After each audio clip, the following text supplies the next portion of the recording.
और सुनना पड़ेगा। हमारे अंधभक्ति के बल में क्या क्या मिला है तो बता रहे हैं। हमारे अंधभक्ति के बल पे 500 साल पड़ा हुआ राम मंदिर मिला पहला। दूसरा, हमारे अंधभक्ति के बल पे धारा 370 कश्मीर से हटवाए। हमारे अंधभक्ति के बल पे अभी बांग्लादेशियों को भगाया जाएगा 10 करोड़ घुसपैठियों को। हमारे अंधभक्ति के बल पे करोड़ों लोगों को मकान मिला है। हमारे अंधभक्ति के बल पे 5 लाख आयुष्मान कार्ड के तहत गरीबों का इलाज हो रहा है। हमारे अंधभक्ति के बल पे रोज कितने किलोमीटर सड़क बन रहा है। हमारे अंधभक्ति के बल पे जहाँ जहाँ बिजली नहीं था वहाँ बिजली पहुँच गया।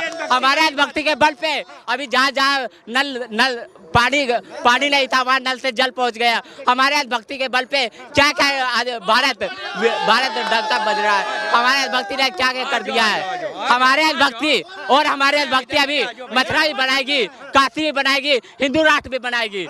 यही अंधभक्ति के बल पे। और तुम चमचागिरी करके क्या कर लिया जो बताओ कि तूने कौन सा क्वार्टर ले लिया वहाँ? ये नहीं, ये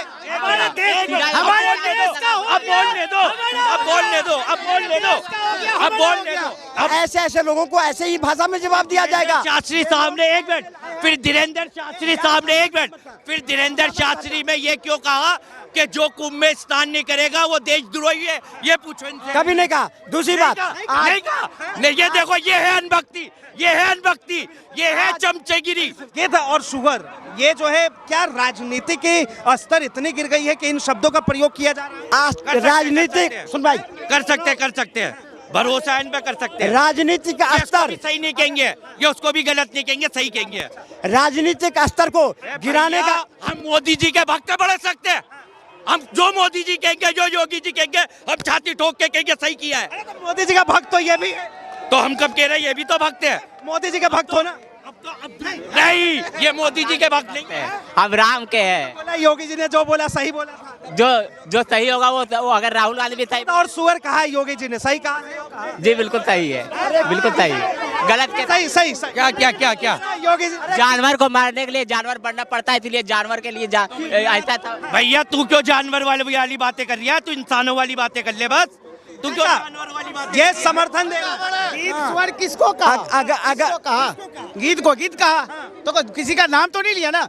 गीत को क्या चाहिए? लाश, जो लाश ढूंढ रहा है वो गीत हो गया। शुगर को गंदगी, जो गंदगी ढूंढ रहा है उसको गंदगी दिख रहा है। जो लाश ढूंढ रहे हैं वो सारी जब परिवार है जिन्होंने लाश ढूंढ रहे हैं, क्या वो सारी परिवार क्या गीत है? जिसकी माँ खो गया, जिसका बाप खो गया, जिसका हस्बैंड खो गया, जिसका बच्चा खो गया, क्या वो गीत है? आप मुझे बताइए ना। इस तरीके के जो है शब्द अच्छा नहीं है। आप बोलिए, आपको आप योगी आदित्यनाथ है, आप हमारे सीएम है, लेकिन और वो परिवार से एक बार पूछे तो सही, जिसका परिवार का, जिसका जिगर का टुकड़ा गया है ना, जिसका बाप खो गया है, जिसका बीवी खो गए हैं, उनके जाके पूछिए कि क्या वो लोग गीत मानते हैं अपने आप को? आप पूछिए। तो ये तमाम जो है ये सारे शब्दों में है, शब्दों को थोड़ा सा एक ऊपरी स्तर में से परिवारों ने अपना पति खोया, माँ खोया, क्या वो सारे परिवार? आप पहले क्या कहो, किसको बोला गीत? आप ये तो नहीं बोलेंगे परिवार को बोला गीत। जो लाश की राजनीति कर रहा है, जो विपक्ष वाले जो कह रहा है कि ये सारा कुंभ मृत्यु लोक है, उनके लिए है। स्पष्ट रूप से समझ। लोकसभा और विधानसभा के अंदर जो है अब ऐसे शब्दों का प्रयोग किया जाएगा। नहीं, शब्द किसी के लिए नहीं। अगर जो कह रहा है कि पूरा कुंभ लाशों से बिछ गया, उसके लिए है। वहाँ लाश नहीं दिख रही। जब 60 करोड़ लोग जो वहाँ स्नान किया। लोकसभा और विधानसभा में हंसी मजाक होते, चुटकुले होते एक दूसरे के ऊपर, बातें लॉजिकल बातें नहीं होती, वहाँ चुटकुले बात जैसे ये सुअर गीत, कटमुल्ला, ओवैसी कुछ बोले, वो कुछ बोले, ये कुछ बोले, सारी हंसी मजाक हो रही है। वहाँ हंसी मजाक हो रही है, वहाँ कुछ नहीं हो रही है। कोई हंसी मजाक नहीं। अखिलेश यादव का बेटा स्विट्जरलैंड में पढ़े, इंग्लिश में। आप कहाँ चले? ना क्यों नहीं जाए? और अरे उसके पास पैसा है, वो कहीं पे भी पढ़ा है। दूसरे बच्चों को बाहर अब बीजेपी के नेता नहीं पढ़ते, बाहर है। पूछे कि यूपी के अंदर सरकारी स्कूल कितना खुल गए हैं और सरकारी स्कूल का व्यवस्था क्या हाईटेक हो गया है, इनसे पूछे। इंग्लिश पढ़ना सीखना जो योगी आदित्यनाथ कह रहे हैं, हम उनके साथ में। साइंस जो कह रहे हैं साइंस पढ़ना चाहिए, हम उनके साथ में। लेकिन आप मुझे बताइए कि इंस्टीट्यूट कितना खोला है, साइंस के बच्चों को क्या सुविधा दे रहे हैं, सरकारी स्कूल का व्यवस्था कहाँ हाई लेवल पे लेके क्या है, वो हमारी सवाल है। हम इंग्लिश पढ़ना भी चाहते हैं। साइंस पढ़ाकर जो है और इंग्लिश पढ़ाकर वैज्ञानिक बनाने की बात कर रहे हैं। आप कह रहे हैं कि वही तो मैं कह रही हूँ, बनाइए ना। कहाँ के आपका डाटा दीजिए कि उतना सरकारी स्कूल बंद हो रहे हैं, आप गूगल करके खुद देख लीजिए। हिंदुस्तान के बच्चे पढ़ गए ना, पढ़े लिखे हो गए, तो इनकी सरकार से जवाब मांगेंगे, ये जवाब दे नहीं पाएंगे। तो इस मारे तो अनपढ़ छोड़ रहे हैं इनको सबको। अच्छा, मोदी जी ने कहा है कि हे सरस्वती मैया, यमुना मैया, गंगा मैया, अगर हमसे कोई गलती हो गई हो तो हमें माफ कर दे। बिल्कुल सही कहा है। जिस व्यक्ति को अपने धर्म के प्रति आस्था होगा, अपने गंगा के प्रति आस्था होगा, वही ना मांगेगा। और जो आदमी कहेगा जो गंगा में नहाने से क्या गरीबी दूर होती है और ये कुंभ तो मृत्यु कुंभ है, तो ऐसे लोगों को ऐसे ही भाषा में जवाब दिया जाएगा। शास्त्री साहब ने एक मिनट, फिर धीरेन्द्र शास्त्री साहब ने एक मिनट, फिर धीरेन्द्र शास्त्री में ये क्यों कहा कि जो कुंभ में स्नान नहीं करेगा वो देशद्रोही है? ये पूछो इनसे। कभी नहीं कहा। दूसरी बात, नहीं कहा। नहीं, ये देखो, ये है अनभक्ति, ये है अनभक्ति, ये है चमचेगिरी। आज विपक्ष संसद हो या विधानसभा हो, कोई देश मुद्दे पर बात करता है? बात करना चाहिए ना। आप ने कहा तो हम विरोध करते हैं। लालू यादव जो कहा कि फालतू कुंभ है, उनका विरोध करेंगे। और कौन है लालू यादव? कौन है? मैं तो जानते ही नहीं हूँ। वो राजनेता है। मैं तो जानते ही नहीं हूँ। मोदी जी का छोटे भाई है। मोदी जी का छोटा, मोदी जी ने खुद कहा ये मेरा छोटा भाई है। मोदी जी ने खुद कहा ये मेरा छोटा भाई है। कह रहे हैं कि मोदी जी ने माफी मांगी गंगा मैया से, यमुना मैया से, सरस्वती मैया से, लेकिन जिन लोगों ने अपने परिवार खोए उनसे माफी मांगना चाहिए, क्योंकि ये उनकी गलती हुआ है। आप माने या ना माने, जिसका परिवार का हिस्सा गया है उनको पता होना चाहिए। ठीक है, उनको पता।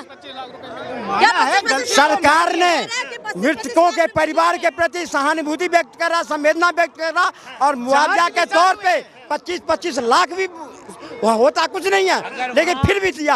अब क्या करेगा भाई? एक मिनट, अगर कुंभ के अंदर टोपी वाले होते ना, ये फटाफट जांच होती। वह टोपी वाले ही तो नहीं मिले इनको, चालू है जांच। अगर पकड़े गएंगे तो चाहे टोपी वाला हो चाहे कोई भी हो, बक्से नहीं जाएंगे।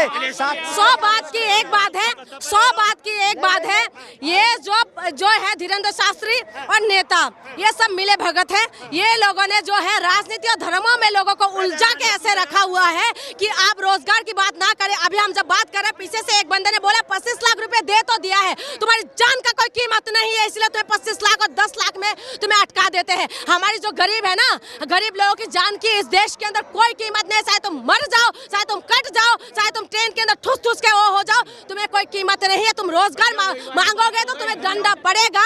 और हम वो डिजर्व करते हैं कि हमारी जान का कीमत बस 10 लाख और 25 लाख में अटका दे। और यही है ये इनका स्तर के नहीं, ये भी काफी टाइम से है। एक सवाल, एक बात, ये खाते हैं बनारस का पान जिससे इनको खांसी न होती, और ये अनभक्ति की इतनी अच्छी दवाई खाते हैं, ये कभी बीमारी नहीं होते हैं। वो अपनी बातें रख रहे हैं। अनभक्त कर रहे हैं। अनभक्त के 5 मिनट में अनभक्त के बोलना चाहता हूँ। ठीक है, हाँ, मैं गर्व से कहता हूँ मैं अनभक्त हूँ। अभी तो तू अब देखिए, अब सुनना पड़ेगा। मोदी जी को मानने नहीं था, अब सुनना पड़ेगा। हमारे अनभक्ति के बल में क्या क्या मिला है तो बता रहे हैं। हमारे अनभक्ति के बल पे 500 साल पड़ा हुआ राम मंदिर मिला पहला। दूसरा, हमारे अनभक्ति के बल पे धारा 370 कश्मीर से हटवाए। हमारे अनभक्ति के बल पे अभी बांग्लादेशियों को भगाया जाएगा 10 करोड़ घुसपैठियों को। हमारे अनभक्ति के बल पे उज्ज्वला गैस योजना से 10 करोड़ लोगों को मिला है। हमारे अनभक्ति के बल पे लाखों बहनों को शौचालय मिला। हमारे अनभक्ति के बल पे करोड़ों लोगों को मकान मिला है। हमारे अनभक्ति के बल पे 5 लाख आयुष्मान कार्ड के तहत गरीबों का इलाज हो रहा है। हमारे अनभक्ति के बल पे रोज कितने किलोमीटर सड़क बन रहा है। हमारे अनभक्ति के बल पे जहाँ बिजली नहीं था वहाँ बिजली पहुँच गया। हमारे अनभक्ति के बल पे अभी जहाँ नल पानी नहीं था वहाँ नल से जल पहुँच गया। हमारे अनभक्ति के बल पे क्या आज भारत डंका बज रहा है। हमारे अनभक्ति ने क्या कर दिया है। हमारे अनभक्ति अभी मथुरा भी बनाएगी, काशी भी बनाएगी, हिंदू राष्ट्र भी बनाएगी। यही अनभक्ति के बल पे। और तुम चमचागिरी करके क्या कर लिए जो बताओ। पहला सवाल इसने कहा कि राम मंदिर बना। ठीक है, राम मंदिर मैं जानता हूँ बहुत अच्छा बना, उसको ऊपर वाले ने पहले मेरी जैसे इसकी सुनिए ना वैसे मेरी भी सुनो। राम मंदिर बना, हाई कोर्ट से फैसला आया, राम मंदिर बन गया। सुप्रीम कोर्ट से फैसला आया, बन गया राम मंदिर। 300 कितने 500 साल तूने कोई कुर्बानी नहीं दी, चुप हो जा। अब इसने किया 370 हटी। मैं मानता हूँ मोदी जी का गर्व है, हमारे हिंदुस्तान का झंडा कश्मीर में ले रहा है, लेकिन तूने कौन सा क्वार्टर ले लिया वहाँ? ये नहीं, ये हमारे देश का अब बोलने दो, अब बोलने दो, अब बोलने दो, अब बोलने दो, अब आराम से, आराम, सुनिए सुनिए सुनिए। बे पाके एक मिनट मुझे बता। ओए आराम से, बिल्कुल एक मिनट। कोई भाई, मैं पहले ये पूछ रही हूँ, कश्मीर हमारा हिस्सा नहीं था क्या? फिर आप कश्मीर पे चले गए। कश्मीर किसका था? भारत का ही तो था। एक मिनट, इसने वहाँ पे 400 गज का प्लॉट लिया भी कश्मीर में। अरे यार, फिर वही बात करें, हमारे गांव बिहार में हमारा जगह नहीं है तो क्या बिहार हमारा नहीं हुआ क्या? कमाल की बात करें, प्लॉट खरीद रहे हैं। बहुत धन्यवाद तमाम जानकारी के लिए। बहरहाल इस चीज को लेकर आप क्या सोचते हैं, अपनी प्रतिक्रिया जरूर दें। फिलहाल के लिए इतना ही। ऐसे तमाम खबरों के लिए देखते रहे DS4 न्यूज।